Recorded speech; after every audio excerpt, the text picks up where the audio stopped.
গো খামার থেকে মানুষের কর্মসংস্থান তৈরি হয় এবং দেশের একটা ভৌগোলিক পরিবর্তন হয়।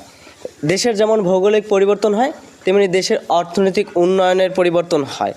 কারণ গো খামার করে যেমন কর্মসংস্থানের তৈরি হয়, কর্মসংস্থান তৈরি হলে কয়েকটি পরিবারের কর্মসংস্থান বৃদ্ধি পায় এবং কয়েকটি পরিবার সচ্ছলতা লাভ করে, যার ফলশ্রুতিতে গো খামার করে মানুষ আজকাল যেমন নিজের ভাগ্যের পরিবর্তন করতেছে তেমনি দেশের উন্নয়ন করতেছে। এবং এই গো খামারটি অত্যন্ত পরিষ্কার পরিচ্ছন্ন একটি গো ফার্ম এবং ফার্মটির গরুগুলো অর্থাৎ ষাঁড়গুলো মোটামুটি সুস্থ এবং সাবলীল এবং এই ষাঁড়গুলো দেখার মতো ষাঁড়। আগামী দিনে আমাদের গো ফার্ম এগিয়ে যাবে, দেশ থেকে হবে দেশান্তর এবং গো ফার্ম দেশের পাশাপাশি বিশ্ব দরবারে বিশ্ব থেকে করবে বিশ্বায়ন, সেই প্রত্যাশা রাখি আমরা এবং সকল গো খামারিদের জন্য শুভকামনা এবং শুভ প্রত্যাশা রাখি।